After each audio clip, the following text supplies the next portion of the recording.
하나은행을 사랑해 주시는 손님 여러분, 반갑습니다. 은행장 박종진입니다. 우선 인도네시아 전역에서 바쁘게 활동하시는 와중에도 2022년 하나은행 경제 전망 세미나에 참석해 주신 손님 여러분께 진심으로 감사의 말씀드립니다. 2021년은 델타 변이가 전 세계적으로 재확산되면서 경기 회복세가 둔화되고 피로도가 가중된 어려운 한 해였습니다. OECD는 2022년 세계 경제가 코로나19 대유행 이전 수준으로 회복할 것으로 예상하였으며 IMF 역시 국가 간 불균등 회복에도 불구하고 선진국 위주의 대규모 경기 부양책을 중심으로 팬데믹 이전 수준으로의 회귀를 전망하고 있습니다. 하지만 코로나19 팬데믹 전개의 불확실성과 선진국과 개도국 간 불균형 회복세, 미국의 통화정책 전환 등 다양한 변수로 인해 여전히 2022년 세계 경제 전망을 낙관하기는 어려운 상황입니다. 이러한 상황에서 내년도 사업 계획과 비즈니스를 준비하시는 데 보탬이 되고자 무하마드 차티 바스리 전 재무장관과 하나금융경영연구소 정유탁 연구위원을 초청하여 세계 경제 전망과 인도네시아의 경쟁력을 분석하는 시간을 갖게 되었습니다. 과거 수차례 세계 경제 위기 속에서도 여러분들께서는 어려움을 딛고 눈부신 성과를 거두었으며 손님 여러분의 결실이 인도네시아 하나은행 발전의 원동력이자 성과이기도 했습니다. 지금까지 그래왔던 것처럼 저희 인도네시아 하나은행은 Growing Together, Sharing Happiness라는 하나금융그룹의 미션을 철저히 실천하며 세계로 뻗어나가는 손님들의 더욱 든든한 후원자가 되겠습니다. 다시 한번 참석해 주신 손님 여러분들께 감사의 말씀드리며 건번 세미나를 통하여 주요 경제 현안 전망과 포스트 팬데믹 시대에 지속 가능한 비즈니스 발전을 모색하는 뜻깊은 시간을 가지시길 바랍니다. 감사합니다.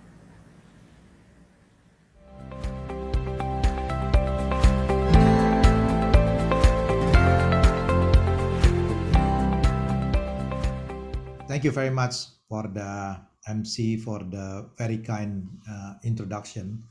So I would like to allow me to share my slides. This afternoon, I would like to speak about Indonesia's economic outlook in the time of COVID-19 pandemic with a particular interest on the banking sectors. Let me start by just giving sort of like a snapshot about the COVID-19 situation in Indonesia. If you look at on this chart, on the top right hand side and the bottom right hand side, you can see that the daily new confirmed COVID-19 cases is declining now. Indonesia is doing relatively well after August 2021. Yeah, the confirmed deaths per million is also relatively low. Perhaps all of us still remember about what happened in July when the Delta variant outbreak of the Delta variant. We had a big problem at a time, and the number of the infected cases, daily infected cases, even reached about 50,000 per day, and then the number of the confirmed deaths also increased more than 1,000 per day, almost 2,000 perhaps at a time. And we also learned that we had a problem of this scarcity of oxygen. So that was a nightmare, a very difficult situation on July. But 1 month, 1.5 months after that, the government introduced various measures, including, we call it the PPKM, the PPKM, basically restricting mobilities. The government was able to manage the situation in a proper manner, even better than expected, actually. But one thing that we have to still pay attention is about the fatality rate. Because fatality rate is still relatively high. The fatality rate is defined as the ratio between confirmed death and the confirmed cases. So even the number of cases is relatively low now, but I think we still need to pay attention on this. Now let me move to the next slide. In this slide, I would like to uh, share with you that vaccine does work. Yeah, I don't know in the case of your bank in KEB Hana, but I can share our experience at Bank Mandiri, for example, or an XL Axiata, because I'm sitting as chairman of in the those two companies. After we conducted vaccination, the severe cases, number of severe cases were relatively less. The percentage of people get affected by COVID, but usually asymptomatic. Most of them were asymptomatic or very mild. The severe case is pretty small, it's less than 1%. The reason behind it is because most of the our staff were vaccinated. So this is very interesting. If you look at on the chart on the left hand side, I took this chart from the Wall Street Journal, August 7, 2021. You can see from these charts that in the case of United States, the number of the case in which the hospitalization is very high happen on the country like Florida, Louisiana, Mississippi, in which the vaccination rate was pretty low. Yeah, so every state with high hospitalization rate has a low vaccination rate. So somehow it shows that vaccination does work. Yeah, because perhaps it cannot prevent people not to get infected by COVID, but at least vaccine help to minimize the impact. Yeah, so the impact will be relatively minimal. Yeah. Now, based on that, because vaccine is very important, there is an implication for the global economic recovery. If you look at on the slide on the top left hand side, you can see that in the advanced economies, the economic recovery path will be like the V shape, like victory. Whereas if you look at on the low income countries, the green line, the economic recovery steadily decline. If you look at the emerging market and developing economies, it's like swash shape. Yeah, recovered but very slow. So why the advanced economies, MDs and LICs have different recovery path? The answer is depend on the distribution of COVID-19 vaccine cases, distribution of these vaccine doses. Look at on the top right hand side chart. Yeah, you can see that in the case of advanced economies, the blue bar, since the vaccine doses is relatively high, the estimated COVID-19 cases is pretty low. So because the cases is pretty low, is manageable, then government on those country advanced economies are able to less the mobility restriction. So the economic activities back to normal. As a result, the recovery is faster than the emerging developing economies. But in the case of the emerging developing economies, because they got a problem of this access to vaccine, so you can see that the recovery will depend so much on the ability of the government to address the pandemic. So what I was trying to say using these charts is the economic recovery will depend so much on the ability of the government to address the pandemic. And the vaccine access will become very important. Yeah. If vaccine does matters, then we have to look at the share of people vaccinated against COVID-19. Here is the data up to 11 of October 2021. It's a bit old, I need to adjust it. If you look at in the case of Indonesia, even though in terms of the number of the people who receive the vaccination is already high in terms of number of people. But because the total population is huge, 270 million, in terms of percentage is still relatively less. But what I heard from the ministry yesterday, the Ministry of Health claimed that the fully vaccinated by the end of the year will be around 59%. And Indonesia will be fully vaccinated perhaps by first quarter 2022. Yeah. And this is very important because let me give an example about the case of Singapore or Australia. Both countries shift their strategy from the so-called focusing on the zero COVID into living with the endemic.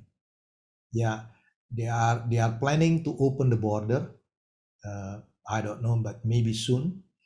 But the reason why they take a decision to open the border because the vaccination rollout, the vaccine, the share of people vaccinated is already reached about 70%. So what happened in the case of Singapore, the number of infected cases increased, but the fatality rate, the number of people, the number of death or people get hospitalized seriously is pretty small. Yeah. This chart shows that correlation between the total vaccination per 100 people and economic growth projection. So it is very interesting to look at that there are positive correlations between total vaccination per 100 people and economic growth projection. So the statistics, simple statistic measures somehow reinforce the argument that vaccine does matter. Then the economic recovery will depend so much on the access to vaccine. Yeah, so that is why the issue of this vaccination become very crucial to all of us. Now, let me move to the global economy. There are several issues that I would like to highlight. The first one is the impact of Evergrande to Indonesia. I believe that many of us are fully aware of what happened to the property companies in China. They have a problem with the probability of default. Yeah. The question is, what will be the impact to the Indonesian economy? There are two channels for this. The first one is we'll go through the financial channel. The second one is through the trade channel. From the financial channel, I don't really see a major risk from that side because the exposure of the Chinese banking sector in Indonesia is pretty small. Even in indirect impact to Indonesia is also small because we don't really see the impact of this Evergrande to the stock market or the bond market in Indonesia. But one thing we need to anticipate is the trade channel because Evergrande potentially has a potential to slow down the economic growth. Yeah. If this happens, then the demand for the commodity price or energy, the demand for commodity and energy will decline. This will have an impact on the lower commodity and energy price. Indonesia is a country in which 60% of their export is energy commodity related. We are resource rich. Then you can imagine once the commodity price, the low commodity price and the low commodity and energy price will have an impact to the Indonesian economy. Yeah. But I'll discuss about it. This is only one of the, part of the explanation. Because on the other hand, we also have seen nowadays about the crisis energy in China. I'll discuss about it later on, which is push the energy price and commodity price skyrocketed. So the impact on this commodity and energy price will depend on the net impact, whether the impact of the slowdown of economic growth will have a greater impact to the commodity and energy price or lower compared to the energy price. Yeah. Now let me move to the monetary policy. If you look at on this the top chart,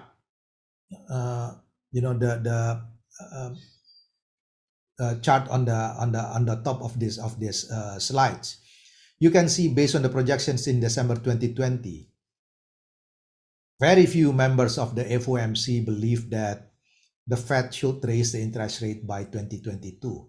But if you look at the projection based on June 2021, probably half of them believe that the Fed should accelerate the increase of the interest rate. The reason behind it is the inflation threat in the US is imminent. Yeah, the inflation in the US is probably the risk of the inflation in the US is perhaps will come faster than expected. So that is why half of the member of the FOMC believe that by 2022 the Fed should raise the interest rate by maybe 225 basis points. This will have an implication because once the US raise the interest rate, the Fed raise the interest rate, then maybe some other central banks will follow suit. The question is, what will happen to the Indonesian central bank, to Bank Indonesia? I don't think Bank Indonesia will respond by raising the interest rate because this will hamper the economic recovery. Yeah, but if Bank Indonesia do not respond by raising the interest rate, then there is a risk of the exchange rate depreciation. Then the question is, by how much? Of course, none of us can provide an answer to this question.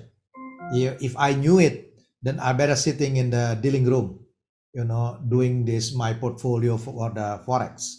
But one thing that I can share with you, I do believe that the impact to the Indonesian economy will be relatively less compared what we had in 2013. And the reason behind it is because the share of foreign holders in our government bond is relatively small compared to what we had back on 2013. Nowadays, the share of the foreign holders in the government bond is around 23%. Yeah, much smaller compared to 2013, in which the share of foreign holders was almost 40% at that time, at least 30 something. Yeah, so my prediction is there will be a strong dollar 2022, but probably the rupiah, of course, I cannot predict, but maybe around 15,000. I don't think the rupiah will depreciate to become about 17,000. Yeah, I explained about it. Yeah, the policy response.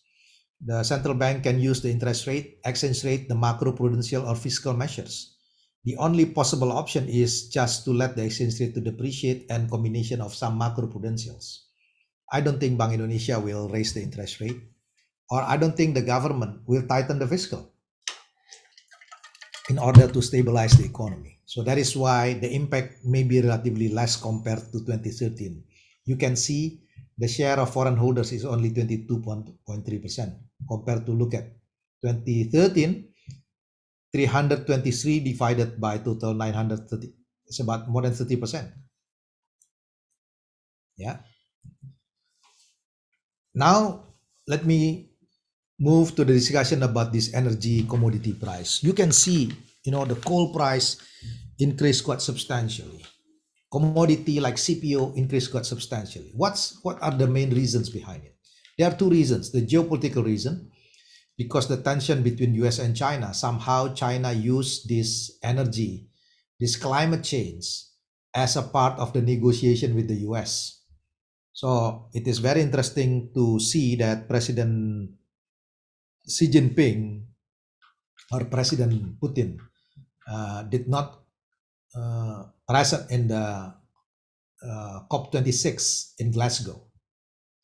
Yeah, President Biden questioned about their commitment, but China put this issue as a part of the negotiation. Yeah, so the geopolitical issue will depend. They will commit for this issue of the decarbonization, provided the US will also ease the political pressure towards China.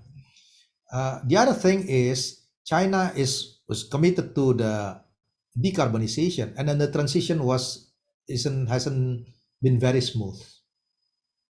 Yeah, they cut the production of coal drastically. As a result, the supply of coal dropped. Then the price of coal skyrocketed. and on the same time, at the same time, because the tension between China and Australia, they imposed the import ban from Australia on coal. This pushed the coal price skyrocketed. Indonesia took the benefit of it, but China in the last few days started to boost the production again, and that's explained why the coal price dropped from 280 something. I don't know what is today, but yesterday is around 140, but still relatively high. Similar to the situation of the palm oil as well. So the other reasons why this returning of commodity super cycle is because the transition towards the decarbonization is not very smooth. But maybe China will some sort of like a boost the coal production, but we don't know yet. So as I said, the impact on energy price or commodity price will depend whether the impact of energy price will be stronger than the impact of the slowdown of the economic recovery in China. China also, there is a risk that China will export inflation to US because they export their products. Once the energy price increase, it will have an impact on the price, manufacturing price. So we will see the risk of the inflation everywhere, all over the world. Yeah, this is the thing that probably Hana Bank need to anticipate as well. Now let me move to the Indonesian economy.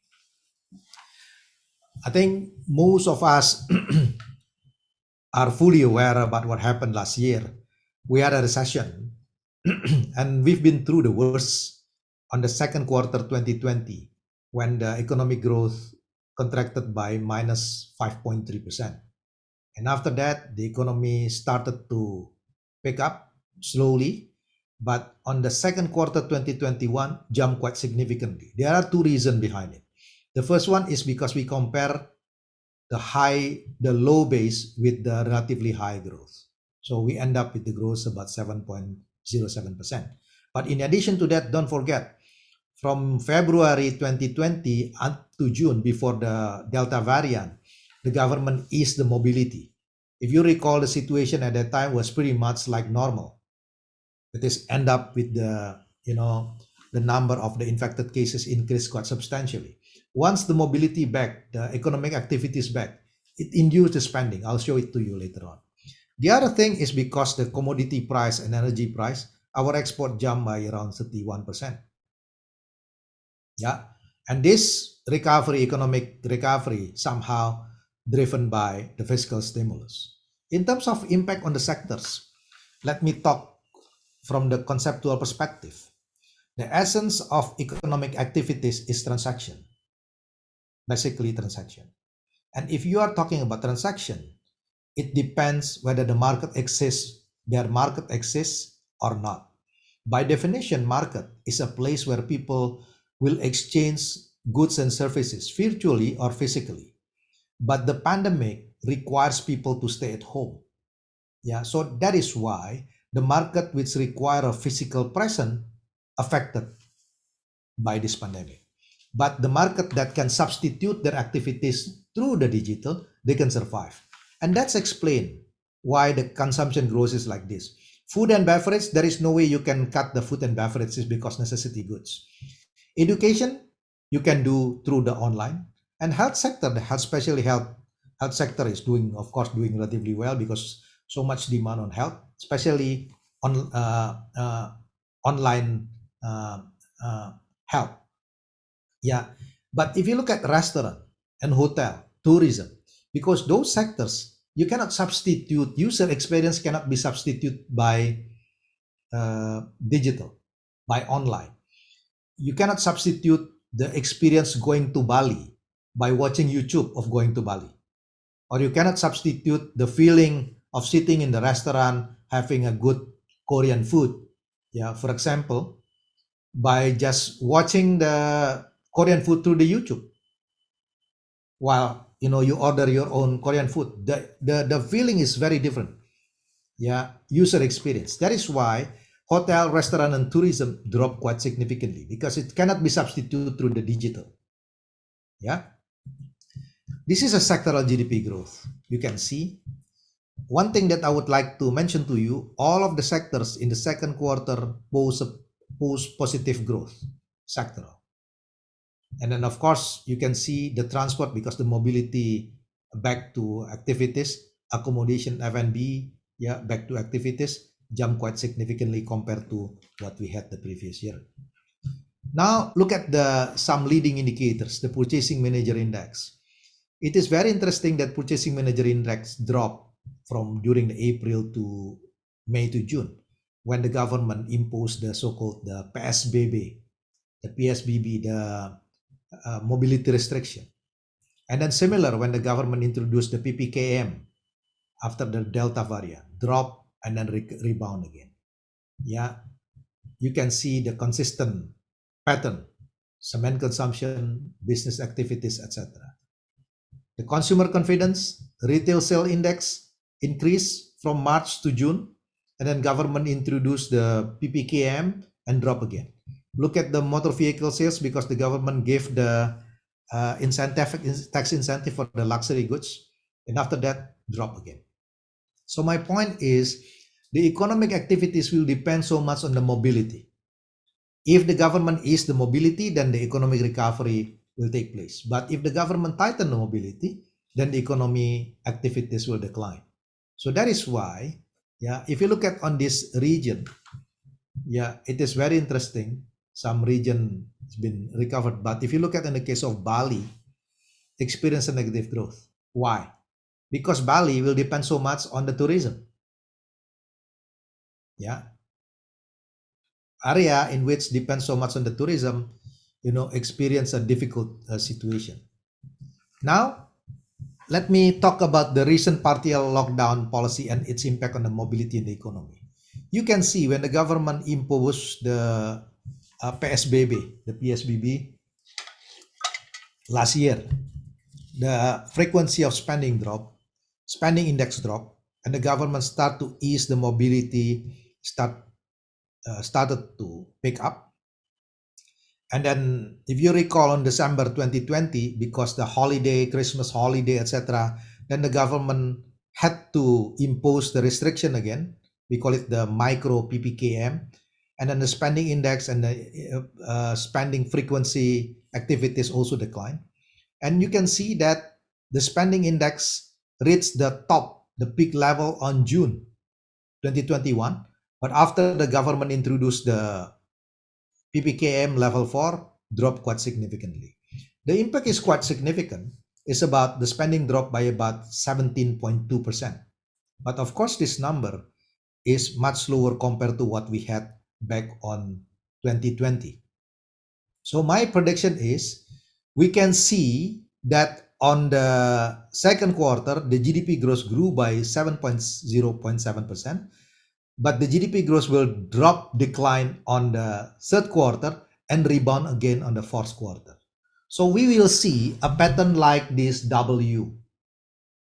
And I think as banks or business people, you need to anticipate that this pattern will continue until Indonesia is able to reach about 70 or 80% vaccine rollout or get the herd immunity.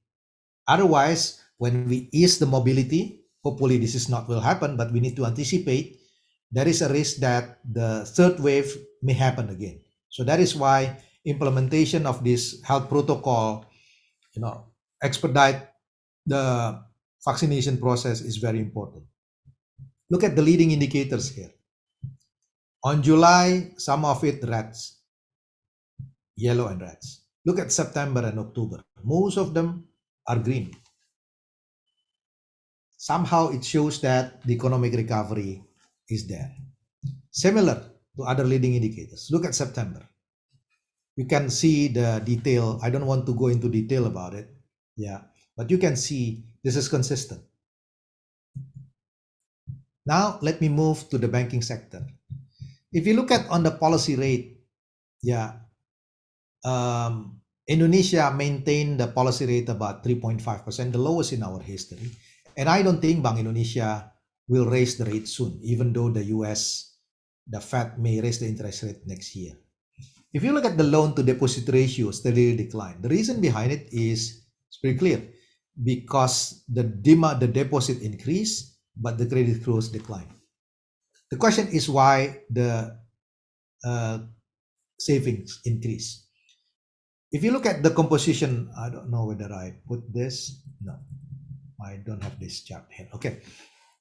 If you look at the data from the FSA, the OJK, yeah, it is very interesting to see that the group of savers with the savings more than 5 billion rupiah, they grow more than 12%, the highest growth among groups of savers. The reason behind it is because especially the upper class group, their typical of their consumption are basically leisures, traveling, high quality product or branded product.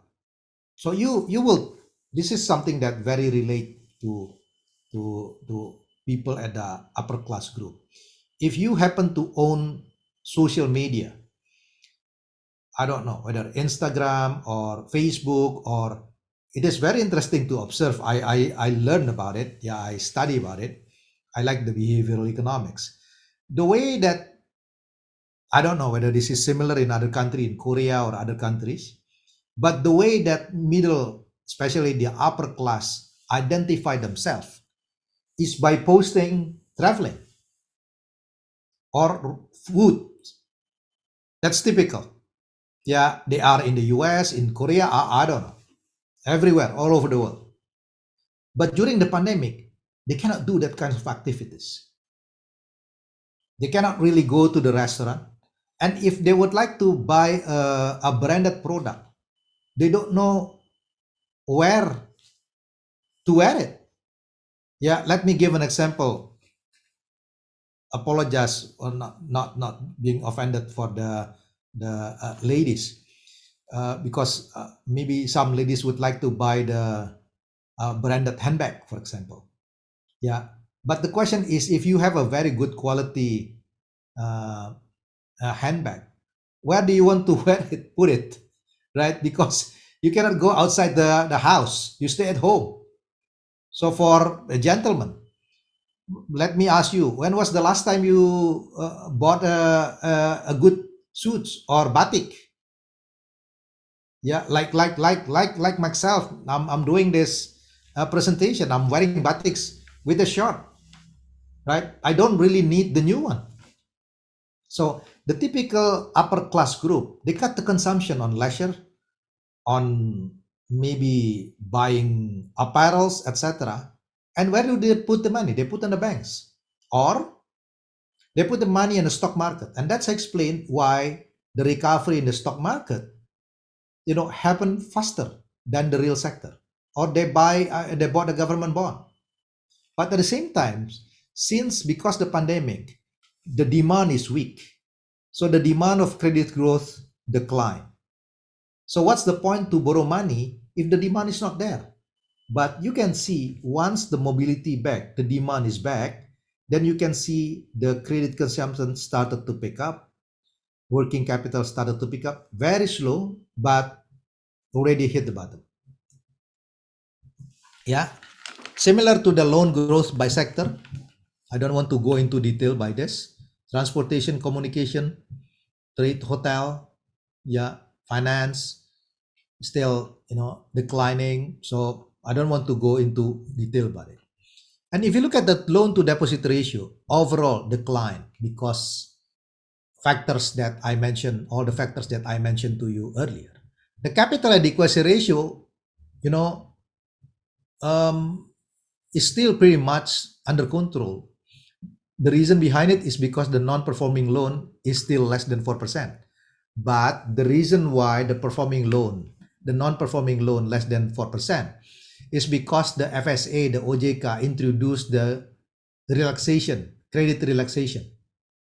Yeah, if the company is eligible to restructure their credit until 2023. But if you are from the banking sector, look at your loan at risk. It's pretty high. Yeah, your loan at risk can be, I don't want to mention specific banks, can be high. The question is, what would happen after March 2023. If you don't prepare or build your provision from now, then there is a risk that you probably need to catch up with your provision later on when your loan at risk materialize as non-performing loan, right? Sorry to speaking about rather technical. But I think this is very important. For the big banks, I believe that's okay. They are preparing to increase to building their provision.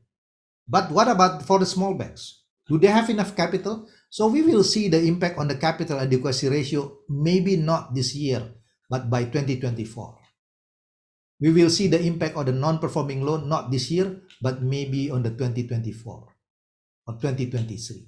This is the thing that from the banking sector, you need to anticipate. Yeah, why? To me, I'm an old school. I do believe that it is important to expand the credit, but you have to do it prudently, selectively. Yeah, this is very important because the situation is the current number of the non-performing loans happen because the forbearance, because the OJK, the FSA gave a credit relaxation. But we should look at the loan at risk. I mentioned about this banking credit relaxation already. The other thing that I would like to touch this issue is monetary policy and interest rate. Yeah, if you look at who are the bondholders of Indonesian government bondholders, number one now is Bank Indonesia because the burden sharing. The second one is banking sector. Why banking sector? Because not so much demand for credit. At the same time, if you look at the rate for the government bond, is pretty high. 6.2%, the inflation is around 2.7. The spread, real spread, is more than 4%. Where on earth you can get this return? Yeah, if we study on the finance, high risk, high return, right? But what happened is low risk, high return now. So if banking sector or being asked to sort of like expand their credit, somehow this bond yield should be lower than this. Otherwise, there is no incentive. But one thing that I would like to share with you is what will happen after this? Because one day this stimulus will end, right? The party will over, and then the Bank Indonesia start to retire the bond, similar to the banking sector. So when the demand is there, the banking sector need to unwind their bond strategy, ownership strategy. If that's the case, then who is going to buy the bonds? Unless this come through the absorption. Otherwise, everyone will supply bond, then the price of bonds will collapse, which may have an impact on the treasury side. So the issue of this exit strategy is very important. And then I mentioned about NPL, the non-performing loan, because we have to look at this issue. I don't know about what will be the number of the non-performing loan. Yeah, but the total credit is about 5,500. 5,500. The current NPL is about 3%, 3.5%. If you make it double, I don't know, let's just come up with any number. Make it double, because the loan at risk is double. Then if you include COVID, it's probably double.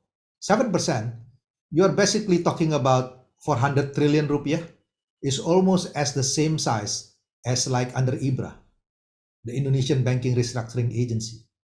So this is the thing that probably we need to anticipate. Now let me go to the fiscal policy. Under this kind of situation, yeah, the monetary policy is still limited, the role of the room for monetary policy, because the demand is limited. Then we need to rely on fiscal. But there is some issues here. Look at the tax ratio to GDP. This is the data that I took it from the MOF 2021 for the medium-term fiscal projection. The tax ratio 8.2%. The government aims to reach the budget deficit less than 3% by 2023. So if this is a balance sheet. If your revenue is limited and you need to reduce your deficit, the only thing that's available for you is to cut the spending. But the problem is it possible? Because the government need to continue spend money on health, on social assistance to support the small medium enterprise. If they try to reach a deficit less than 3%, it means they need to cut the spending. So I think it is very important for the government to assess carefully when will be the best time to withdraw the fiscal stimulus. Because otherwise, there is a risk if the government tighten the fiscal when the economic situation still in a difficult situation, then we tighten the fiscal during the recession. This will hamper the economic recovery. That is why I came up with this chart. Look at the composition of this potential growth. We are lucky because external factors, thanks to high commodity and energy prices, coal price, CPU price, we don't know until when.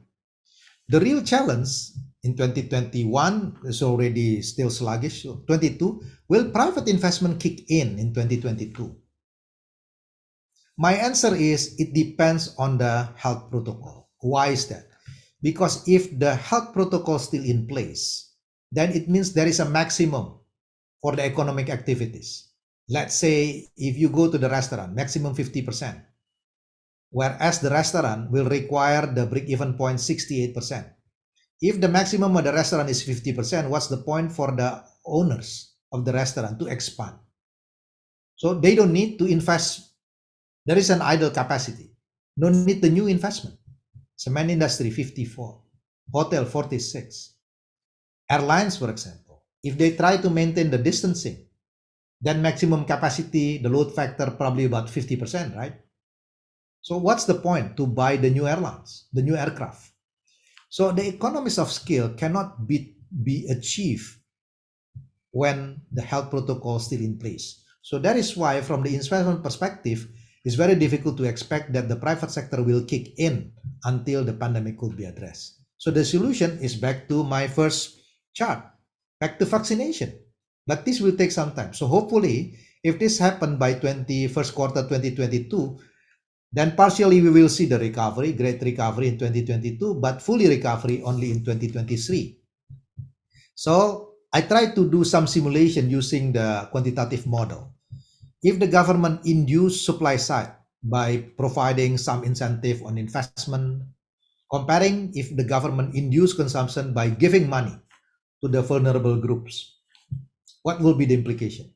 If the government give incentive like tax incentive or induce the supply side, investment will increase, then they will hire new workers, will buy some capitals.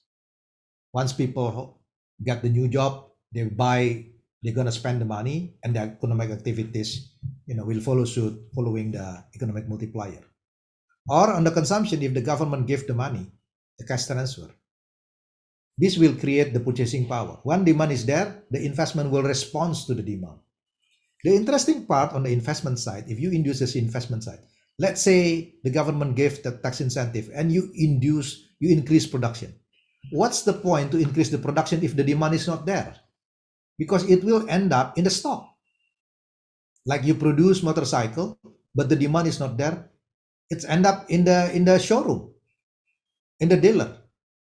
That's the reason why even though the central bank lowered the interest rate, the credit growth remains low.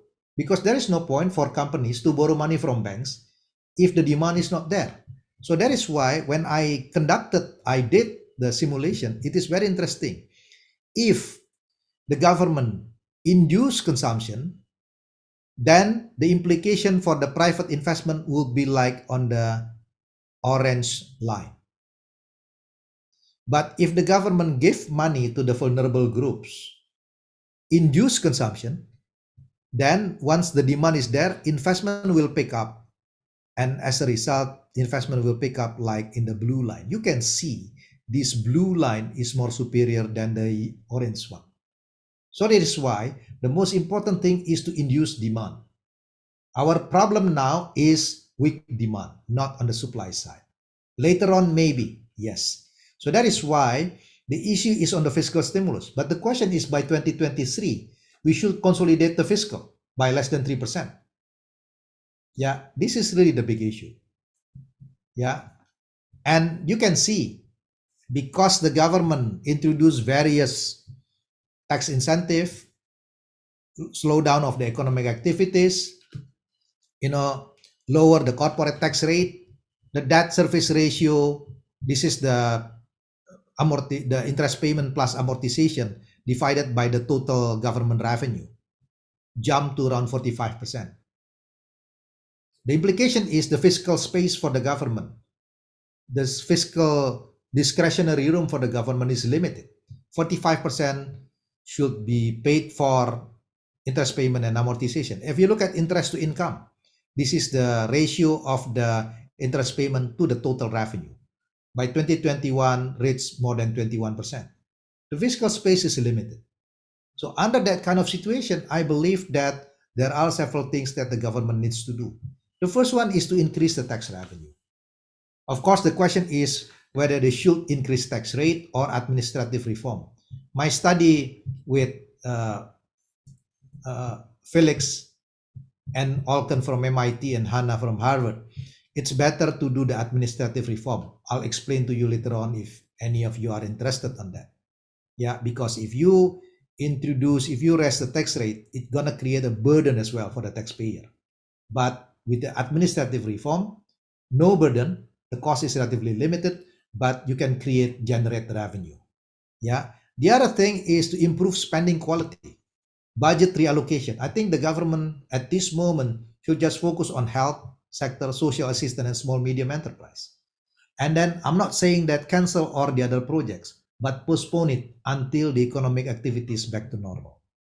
And one thing that's also very important, we can use a green fiscal stimulus because this health sector, social assistance, small medium enterprise required financing. And one way to do it is if the government reduce the fuel subsidy, it will reduce the demand for fossil fuel. Yeah, then we can use the money to finance this. Don't forget the fossil fuel subsidy in Indonesia is even bigger, the share, than the spending on health to GDP, right? That's why this can be a green fiscal stimulus. It's good for a vulnerable group and good for the macro. And financing, the other financing is of course through local and global bonds, burden sharing with Bank Indonesia, as long as the time frame is clear. If all of this, done or implemented by the government, then I do believe that the government will be able to maintain the fiscal sustainability. I leave it up here. I stop here. I'll be happy if there are questions or if there is any question or comment. Thank you very much. Thank you very much. Thank you. I hope that it was useful. Stay safe and healthy. Thank you very much. Thanks for having me.